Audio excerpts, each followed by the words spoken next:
नमस्ते। मेरा नाम शुभम है और आप मुझे ब्रेन ऑफ बिहार पे देख रहे हैं। एक नए वीडियो में आप लोगों का फिर से स्वागत है। नया वीडियो इसलिए कि नया अपडेट कुछ आ गया है। हाँ, सहारा से भी जो विवाद चल रहा है उससे रिलेटेड नहीं है। ये अपडेट है वो ईडी वाला जो केस है उससे रिलेटेड है। सबको पता ही है कि ईडी वाले में 17 को सुनवाई है और 21 को फैसला आना है ओपी श्रीवास्तव के बेल का। ये पुराना न्यूज, इसमें नया कुछ नहीं है। एज इट इज़ 17 को सुनवाई होगा और 21 को बेल वाले मैटर पे ऑर्डर आने का पिछले ही ऑर्डर में डिक्लेयर कर दिया गया था जब 3 जनवरी को सुनवाई हुआ था। लेकिन नया अपडेट ये है कि जब ईडी का सर्च एंड सीजर हुआ था उस टाइम सहारा ने एक एप्लीकेशन लगाया था इलाहाबाद हाई कोर्ट में, क्योंकि सहारा का ये पुराना सिस्टम है कि कुछ भी होगा तो एक बार इलाहाबाद हाई कोर्ट का दरवाज़ा ज़रूर खटखटाती है। उसी क्रम में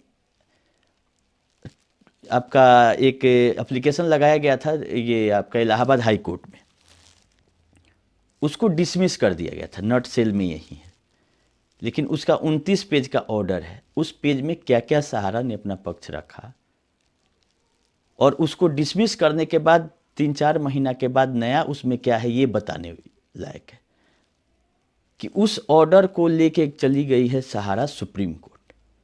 इसके पहले भी हम आप लोग को बताए थे कि ईडी वाले मामले में भी सहारा सुप्रीम कोर्ट गई हुई है, लेकिन ये मामला पिछले मामले से अलग है। जो 29 अक्टूबर के डेट में डिफेक्ट लिस्ट में है आपका, वो मामला था सहारा इंडिया कमर्शियल कॉरपोरेशन और सहारा रियल एस्टेट कंपनी। ये दोनों कंपनी के द्वारा दायर किया गया था। ट्रांसफ़र पिटीशन था, याद रखिएगा। जो कोलकाता का कोर्ट में चल रहा है मैटर, उसका ट्रांसफ़र पिटीशन का एप्लीकेशन फाइल हुआ था पिछले बार सुप्रीम कोर्ट में सहारा के तरफ से इन दो कंपनियों के द्वारा। किसके अगेंस्ट में? जो कि कलकत्ता कोर्ट में चल रहा है, कंफ्यूज नहीं होना है। इस बार जो लेके गया है सहारा के तरफ से वो चारों सोसाइटियाँ, आप लोगों को पता है 3 सोसाइटियों का इनकमिंग 2022 में दिल्ली हाई कोर्ट बंद कर दिया था। उसमें अपना विड्रॉ कर लिए। उसी तर्ज पे इस साल दिसंबर में स्टार का भी ये विड्रॉ करके वहाँ से वापस आ गए हैं। इस तरह से चारों सोसाइटियों का इनकमिंग नया पुराना कोई भी बिजनेस बंद कर दिया गया है और ईडी का जांच, सीजर, अटैचमेंट सब चल रहा है। इनके सबसे बड़े जो अधिकारी मान सकते हैं आज के डेट में वो अंदर हैं और हाथ पांव अपना मार रहे हैं, एड़ी चोटी एक कर दिए हैं कि उनको निकाला जाए। लेकिन हमको नहीं संभावना है कि अगले डेट पे भी उनको बेल मिलने जा रहा है, जो इतिहास रहा है। तो उसी मामले में सुप्रीम कोर्ट में 2026 का पहला केस सहारा के तरफ से डाल दिया गया है। वो भी अपील है जो कि डिसमिस हुआ था इलाहाबाद हाई कोर्ट में, उसके अगेंस्ट में। और बहुत सारा हाई कोर्ट में का फैसला है, उसके सबको लेके एक जगह चारों सोसाइटियों के तरफ से ईडी के अगेंस्ट में ये अपील फाइल किया गया है। रिस्पोंडेंट कौन है? ईडी है। ये तो हो गया नटसेल में, लेकिन इसके अंदर क्या क्या है? जो 29 पेज का ऑर्डर है इलाहाबाद हाई कोर्ट का, उसके पढ़ने से पता क्या चला, सब तो डिटेल में हम लोग नहीं जाएंगे। मुख्य पॉइंट है जो क्या क्या पक्ष रखा गया। पहला तो इनका कहना है कि ईडी का जो सर्च एंड सीजर चल रहा है उसको क्वैश कर दीजिए। हाईकोर्ट का पावर है, कर सकता है।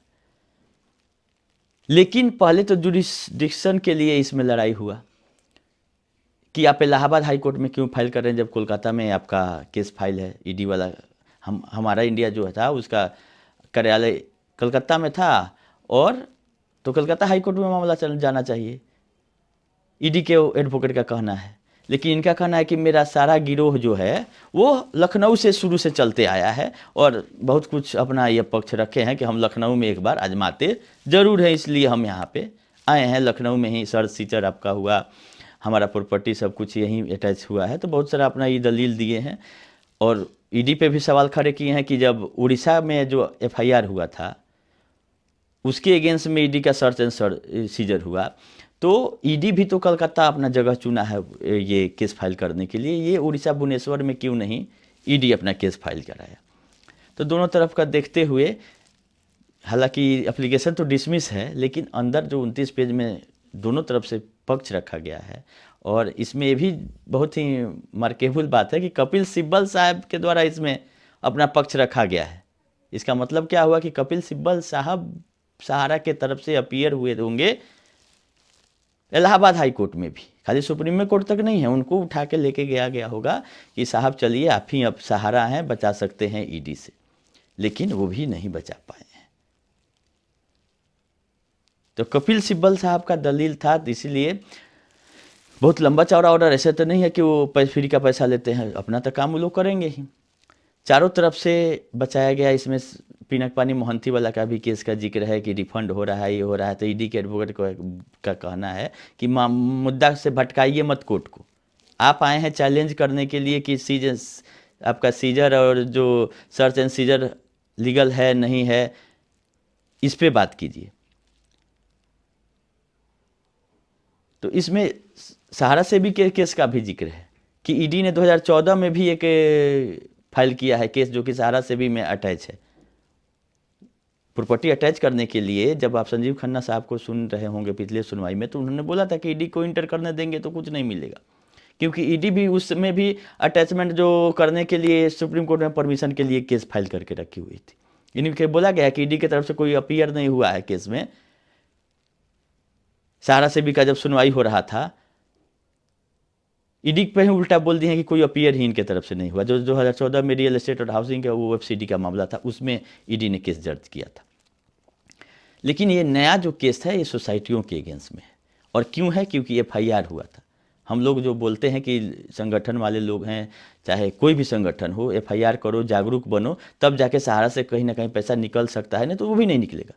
इसमें मेन एफआईआर पे ही जिक्र हो रहा है कि जो एफआईआर हुआ था भुवनेश्वर में, इसको सहारा ने क्लोज करा दिया। क्लोज मतलब सेटलमेंट करा के और रिपोर्ट भी सबमिट कर दिया कि मजिस्ट्रेट क्लोजर सर्टिफिकेट दे दिए हैं। इस हिसाब से उस एफआईआर के अगेंस्ट में आप जांच सीजर कर रहे हैं, वो एफआईआर ही खत्म है, तो मामला ही इलीगल हो गया, खत्म हो जाना चाहिए। लेकिन फिर ईडी की तरफ से पक्ष रखा गया है कि एक एफआईआर का बात नहीं है, 500 से ज़्यादा एफआईआर पूरे देश में है, और इनका जो काम काज है वो देखने लायक है।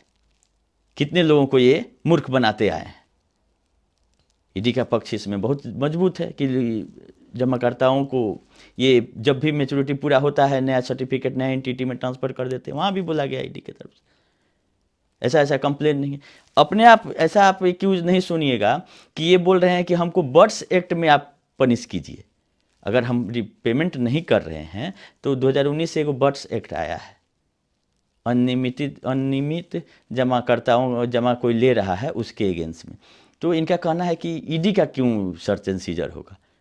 अगर रिपेमेंट हम नहीं कर रहे हैं तो बर्ड्स एक्ट में आता है, उसके अंदर जो प्रोविजन है उस हिसाब से हमको लीजिए। ईडी से इतना डर क्यों रही है सारा, हमको समझ में नहीं आ रहा है कि उस एक्ट में नहीं, जैसे होगा ना कि हमको बांस के डंडा से नहीं मारिए, हमको चंदन के लकड़ी से मारिए। कहने का यही ना मतलब है कि उस एक्ट में आप ईडी का सर्च एंड सीजर नहीं कीजिए, हमको बर्ड्स एक्ट में अगर भुगतान में डिले हो रहा है तो उसके तहत जो कार्रवाई है वो किया जाएगा। डंडा बदल के मारिए, लेकिन मारिए। डंडा बदलने का रिक्वेस्ट हुआ ये। उसके बाद से बोला गया है कि आपका पोर्टल आ गया, उसमें इतना भुगतान हो गया, इस सब भी बोला गया है इलाहाबाद हाई कोर्ट में। किसी भी एंगल से छोड़ा नहीं गया है कि कहीं ना कहीं से ये सर्च एंड सीजर बंद हो जाए।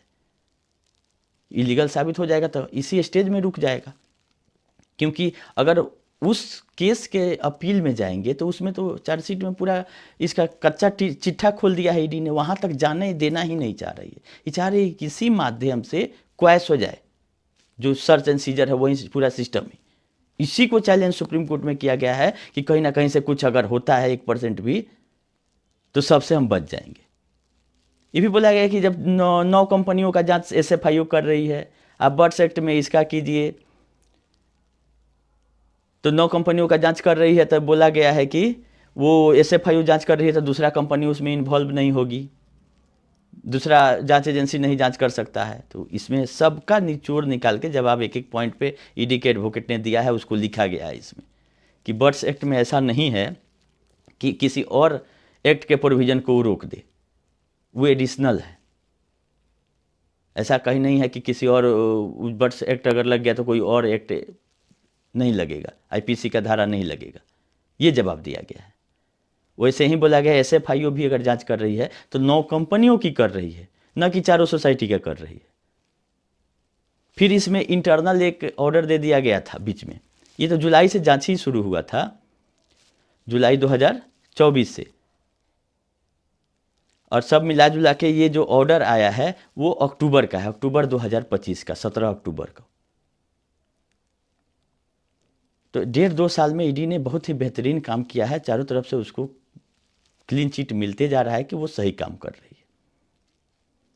तो इसमें ये भी बोला गया था कि ईडी को कि आप ज़बरदस्ती कोई चीज़ नहीं करेंगे, कोई एक्शन ऐसा नहीं लेंगे कि जब तक सुनवाई चल रहा है इलाहाबाद हाई कोर्ट में, ये सहयोग करेंगे आपके जांच में। जब तक ये सहयोग करते रहेंगे, आप कोई ज़बरदस्ती वाला काम नहीं करेंगे। उसको भी चैलेंज किया गया है कि अभी जांच चल ही रहा है, केस का हियरिंग चल रहा है, तब 2 आदमी कोई उठा लिया और अटैचमेंट ऑर्डर दे दिया 2 ठो, जो कि इलीगल है। इसको भी चैलेंज कर दिया कि जब कोर्ट ने मना किया कि ऐसा कुछ काम नहीं करना है, तो ईडी का वहाँ जवाब है। जैसे ये डाल तो पात चलते रहती है, ईडी के एडवोकेट भी वहाँ हैं, उनका कहना है कि कोई भी संपत्ति सोसाइटियों की, अप्लीकेंट यहाँ चारों सोसाइटी है, हम नहीं अटैच किए हैं, क्योंकि सोसाइटियों में कोई प्रॉपर्टी जमीन जायदाद रहेगा तब ना अटैच होगा। ईडी भी के एडवोकेट यही कह के आगे बढ़े हैं कि हम इन चारों सोसाइटियों के अगेंस्ट में कोई भी ऐसा एक्शन नहीं लिए, क्योंकि अटैचमेंट हुआ तो किसका हुआ, जिस कंपनी के नाम से संपत्ति था।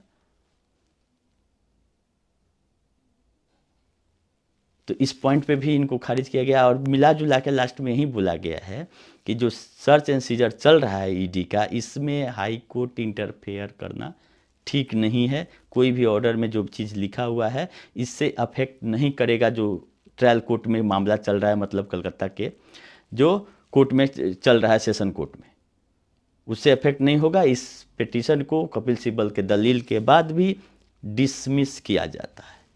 अब उस डिसमिस के अगेंस्ट में सुप्रीम कोर्ट में 2026 में फाइल हो गया है, जो कि डिफेक्ट आया है 9 ठो उसमें आज ही के डेट। तो डिफेक्ट जब हटेगा तब इसमें सुनवाई होगी। यही अपडेट था आज के दिन, और कुछ नया नहीं है। सहारा सेबी में कोई भी रिप्लाई अभी तक फाइल नहीं हुआ है इनके तरफ से। अभी तक लोग पूछ रहे हैं कि सहारा सेबी का कब सुनवाई होगा, 5 और 6 जो में सुनवाई होना था, तो अभी तक कोई भी रिप्लाई हमको नहीं मिला सहारा के तरफ से, जो कि कपिल सिब्बल साहब बोले थे उस टाइम कि हम रिप्लाई फाइल करेंगे तब कुछ होगा अदानी वाले डील में, जिसके चलते अभी तक लिस्टिंग नहीं हो रही है। अथा जो स्थिति था वो बना हुआ है। पिनक पानी मोहंती वाला होली के बाद चला गया, 10 मार्च टेंटेटिव डेट दिखा रहा है, तब तक पैसा ख़त्म हो जाएगा, हमको उम्मीद है। पिनक पानी मोहंती में भी इतना जल्दी सुनवाई होने नहीं जा रहा। खैर बीच में कुछ अब नया अपडेट आने दीजिए, 17 को 21 को तो वीडियो तो आते ही रहेगा। ये एक इन्फॉर्मेशन ज़रूरी था आप लोग को दे देना कि ईडी वाले मामले में एड़ी चोटी एक कर दिया है सहारा ने, और इलाहाबाद हाई कोर्ट में गई थी, वहाँ पे डिसमिस हुआ, अब सुप्रीम कोर्ट में गई है। देखिए किसके पक्ष में आता है। जब सुप्रीम कोर्ट में ही चली गई तो फिर हम लोगों को इसमें डिस्कस करने की कोई ज़रूरत नहीं है। जैसा आदेश रहेगा वो हम आप लोगों तक पहुँचा देंगे। अभी के लिए इतना ही, धन्यवाद।